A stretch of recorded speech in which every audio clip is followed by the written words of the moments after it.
The big major Buzzword of the Year contest that is held every year in Japan and makes national news has listed its candidates for Buzzword of 2025. So let's do a crash course and just blast through all of them and explain what they are. Starting in hiragana-betical order. All right, so we begin with eho. Eho, I've talked about this in its own video. This is the sound of somebody running. It became like an internet meme due to this photo of a cute owl and is used to state that you must do something or you have to do something. Number 2 is old media, which is just old media in contrast to new media, a term referring to newspapers, etc., in a way that potentially positions them as out of date and no longer as relevant given all the new media that exists. Number 3 is otetsutabi, which as far as I can tell is basically an advertisement because this is a combination of tetsudai, help, and tabi, to travel, and it refers to a company that basically allows people to go to a regional area and work there for what seems to be above minimum wage, while also getting free travel and opportunities to kind of meet the locals. It's like a local revitalization project thing, which I guess is popular enough that it's become a buzzword. Number 4 is onkaji, which is a shortening of online casino. Kajino, right? Not casino. And I guess they are now more popular than ever, so that's a bummer.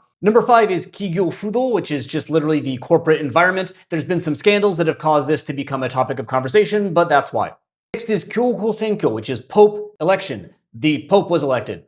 That's what it is. That's all it is. The list is super normie every year. But this year's list at least is better than last year's. Next one is Kinkyu Juryo, or also Kumahigai. First meaning urgent hunters, or like urgent need for hunters, and the second being bear damage. Basically, there's been a lot of bears coming out in Japan, and they don't have enough hunters, so they need hunters to kill these bears. Number 8 is Kokuho, which is just a movie about a guy who does kabuki. It's a popular movie, therefore it's a buzzword, I guess. Again, I could make a video complaining about the conditions for inclusion on these lists and it would be longer than this video, so let's just keep going. Number 9 is actually a solid one in my opinion. This is read as Komai. Basically, Japan had like a rice crisis where there wasn't enough rice, and so they released older rice from the stockpiles, and the joke was that like old rice is komai, but if it's 2 years old, it's kokomai, 3 years old, kokokomai, etc., with each ko representing how old the rice is. Then we have Shichigatsu Itsuka, which refers to a prophecy, a vision by the manga artist Tatsuki Ryo, who wrote a manga called Watashi ga Mitta Mirai, or like the future that I saw, and it predicted that on the 5th of July, there'd be a huge tsunami that would affect both Japan and like Hong Kong, and it didn't happen.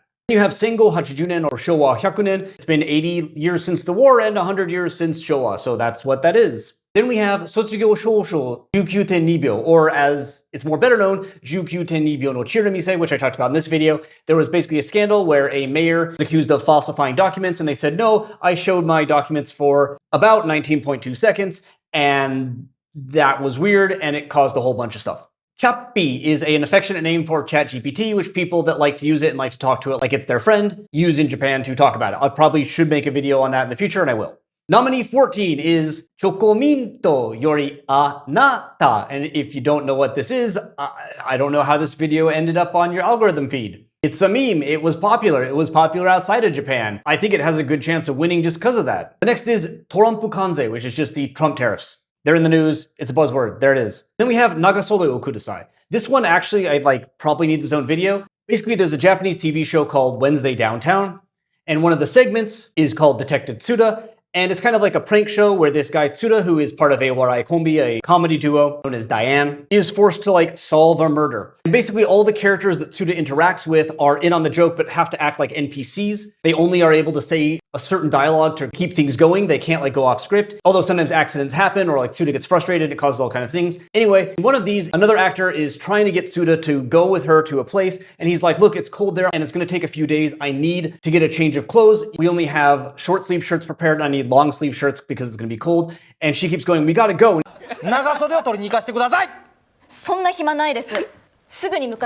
like, look, let me go get a shirt. She's like, no, we gotta go. And he goes, let me at least go to like Uniqlo. And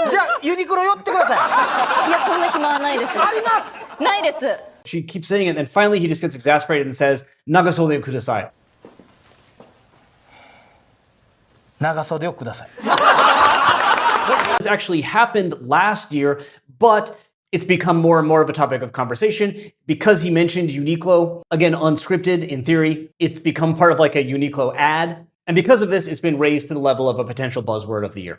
Then we have Nikki, which is just 2 seasons. The joke here is that Japan used to have 4 seasons. Indeed, it used to assert sometimes it's the only country with 4 seasons. But now because of climate change, there's just summer and winter. Personally, I hadn't encountered this one, but I do think it's kind of funny. So if it is pretty popular, I don't know, maybe it has a chance.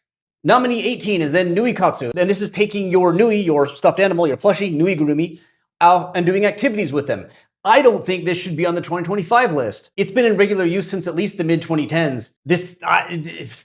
But I guess Google Trends shows increased interest, so it's finally broken in the mainstream and therefore made the list.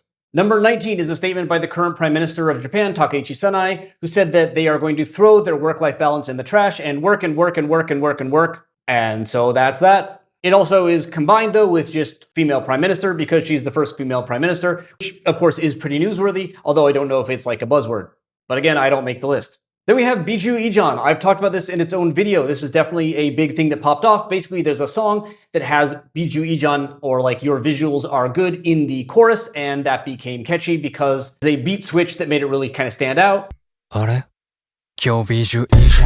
So people have enjoyed telling other people that their visuals are good using this phrase. Pretty popular, and historically, the people that judge this list really like mass media things that can be marketed and linked to a major company, such as whatever one manages this group, so I think it's a big candidate for the winner. Hyoroku is a guy who does comedy. It's just his name. On that theory, I could be the buzzword of the year one year. Yay! Look out for it. I'll explain what I am. Then we have bukkadaka, or like the price of things is high, and that's a buzzword because the price of things is high. Candidate 23 is freeransu-hogoho, or a law protecting freelance workers. There was a law last year, but end of last year, I guess, protecting freelance workers. That's what this word is. We then go to Heisei Joji, or like young girls of Heisei. This is used by people who grew up in the Heisei period to reminisce about being a kid during the Heisei period. It's kind of linked to the Heisei retro, or like retro Heisei look that's been popping off for the last few years.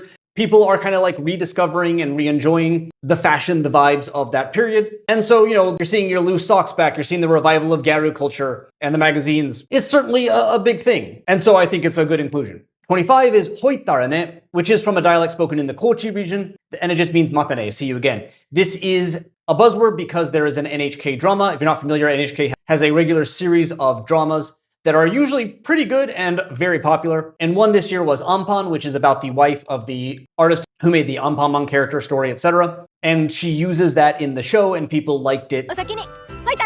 They found it a charming little dialect thing. And personally, as somebody that really thinks Japan should embrace their dialects more on mass media, I'm glad to see this, because usually you only hear like Osaka kind of area dialects making national discussion. And so it's cool that one from Kochi has come in here as well. Then we have ma-ra-yu. This is just like mala sauce, stuff made with mala. It's a spicy seasoning from Szechuan. It's popular right now. Number 27 is myaku-myaku. All hail Lord Myaku-myaku. I'm a big fan. Number 28 is yakuzen, which refers to like an ancient Chinese practice of eating certain things to improve your health. This is another NHK thing, as there was a show which involves a woman who is ill getting interested in this practice, and therefore the name of the practice has become a bit of a buzzword. It's seen increased interest. Number 29 is rabubu, which is, I think you should know what rabubu is. Watashi wa amari rabubanai.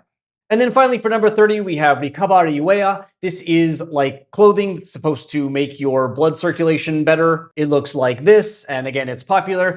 If this one wins, I will need some recovery wear from the shock. So there you go, that's all 30, that's what they mean. Which one will win? I don't know. That's all for now. Hoitarane.